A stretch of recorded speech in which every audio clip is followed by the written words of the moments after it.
So okay. So let's see about the components of the laser system. Um, first, for the steps for constructing laser, we must need a wavelength of. We must choose the material which will give the required wavelength. And second one, the method of pumping. That is, if we have to pump it via optical way or electrical way, and we have to have the resonator. That is the mirrors to resonate the uh, photons. Okay, so basic components of a laser, that is first pumping mechanism and active medium and the resonator. Okay, so first we have Nd:YAG laser. Okay, so here solid state is neodymium. Okay, and YAG, it is yttrium, aluminum, and garnet. Okay, so this YAG is it is Y3, yttrium 3, Al5, aluminum 5, O2, oxygen 2. Okay, so this acts as an active medium. Okay, so the pumping mechanism is optical via light source. Okay, krypton or flash lamp is used to pump the electrons. Okay, so and the pumping scheme is 4 level scheme in this. Okay, so the construction and working. um First, spontaneous emission triggered as triggering stimulated emission, which is feedback by the mirrors and repeated amplification at threshold population inversion.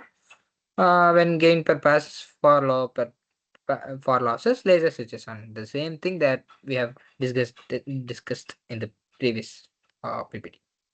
Yeah. So output characteristics, the wavelength will be 1.064 micrometer, and the power will is it's greater than 1 megawatt. Okay. And the application used, Nd:YAG laser is used in weldings, drilling, and cutting eye surgery and second harmonic generation. Okay. So it is not laser that we use in our homes or something like that. It is for industrial purposes like welding, drilling. It is so much powerful. Okay, and second we have CO2 laser. Here the active medium is a gas, that is the CO2, carbon dioxide. Okay, and we have N2, that is nitrogen for resonance transfer, helium, for depopulation of lower laser level. Okay, the ratio of it is important. The ratio of CO2 N2 helium is 1:4:5 respectively. Okay, and the pumping mechanism is electric discharge, and the pumping scheme is resonant transfer to metastable state, which is a vibration level. The thing of creating a metastable state. Yeah, vibrational energy of levels of CO2. Now we'll see about the vibrational energy. Okay, uh, and output characteristics is 9.6 micrometer to 10.6 micrometer, and the power required is tens of kilowatt. Okay, and for CO2 laser, uh, as there are in CO2 there are different type of vibrations. Okay, first we have symmetric vibration.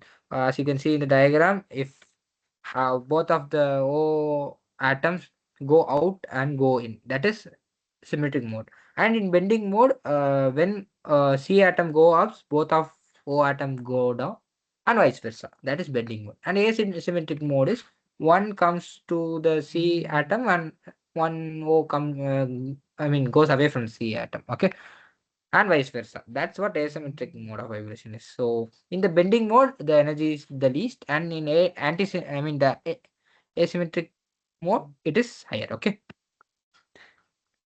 So in let's see about the construction and working of the CO2 laser. So he first CO2, N2, and helium is acts as the active medium as the ratio of 1:4:5. Okay, and water jacket is there for cooling. Obviously, the heat will be higher, so to cool it, it will be used. Okay, the first electrical discharge excites N2 atom. When these N2 atoms transfer the energy of which it possesses to the CO2 molecules and causes the molecule to vibrate in the asymmetric mode. Okay, which is in asymmetric mode, which it creates metastable upper level laser level. Thus, this resonant transfer populates the upper laser level. First, spontaneous emission triggers stimulated emission, and the CO2 relaxes to symmetric and bending mode of vibration. So the population inversion is maintained by continuous electric discharge. Okay, and small diameter. I mean, the small diameter of tube and high thermal capacity of helium aids in depopulating lower laser level. Once the electron comes to the lower laser level, the helium is used to depopulate those level and makes the electron to come back to the original ground state level. Okay, and the repeated amplification of this emission feedback by mirrors occur at high enough inversion. Okay, so the losses are compensated by this amplification, leading to the laser emission at 9.6 to 10.6 microns. Okay. So efficiency is just 30% and very much high voltage requirement, like 8 kilovolts per meter. Okay, so it is high energy demanding one. Okay, okay. Now the important one, which is semiconductor laser. Okay, semiconductor laser.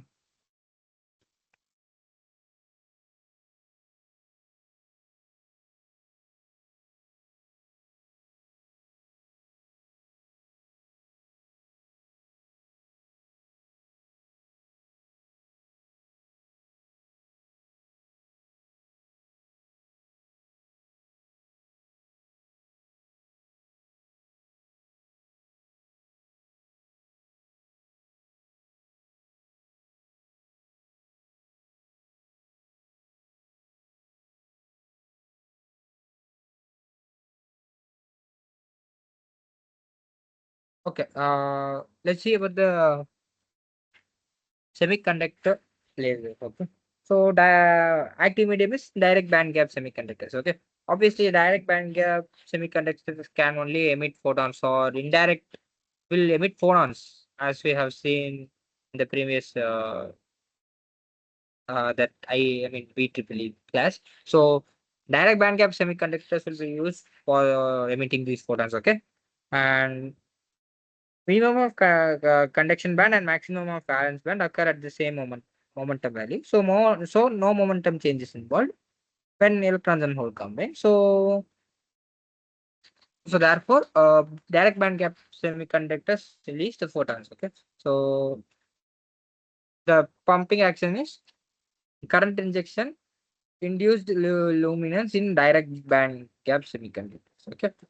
In a PN junction, when a PN junction of direct band gap semiconductor is forward biased, electrons are injected from N to P. Yeah, obviously the depletion region will be coming. I mean, it will be depleted, right? Holes are injected from P to N type, obviously. In the junction where they cross over, their densities are high. Okay.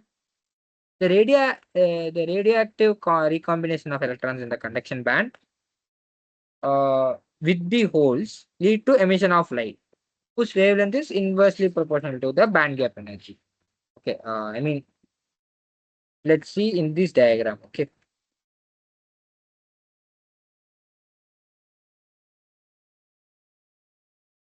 whenever no number of densities of electrons and holes are high, the initial spontaneous release photon triggers further recombination. Okay, uh,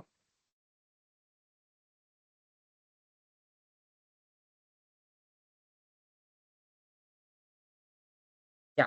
Now let's see about how this works. So basically, this is how the band gap of the semiconductor laser will look like. Okay. So this is the first side is N type and the P type is here. And in the junction, it rises. Okay, basically it rises. So to achieve the population inversion, the electrons must be higher in the junction. I mean, in the conduction band of the junction. Okay, so to achieve that, we give forward bias. So if we give the forward bias, the junction. Wait, I have a better diagram. Yeah. As you can see, it is the equilibrium state. Okay. In equilibrium state, it will be like this. Okay. But when we give the, how can I say, the electricity, as you can see, the junction depletes. So therefore, the Fermi level of N type is above the P type. So therefore, it creates population inversion. That is required for the lasing action. Okay, you know what the Fermi level is? It is the level at which the electrons are present. Okay, so by giving this, at the Fermi level of N plus is above the Fermi level of P. So therefore, it creates a difference. So obviously, from N type, the N, I mean, the N side has more electrons, and therefore the population inversion occurs. So in that junction, as you can see, in that junction, the electrons from N goes to P. Therefore, the lasing action is achieved again. Okay, so that's how the semiconductor laser is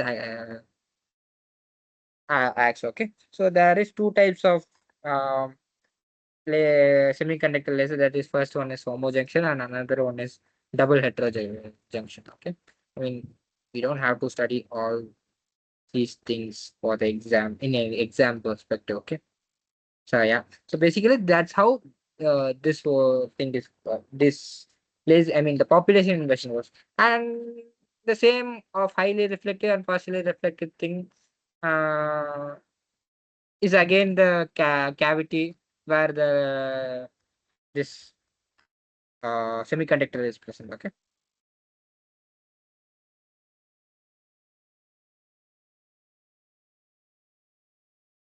it's the same thing for semiconductor laser, and this PPT doesn't hold that much of thing for exam. Okay, so that's a okay. That's all about laser. So I hope you have understood. If any doubts, you can ask. Yeah, thank you so much, and all the best for your exam.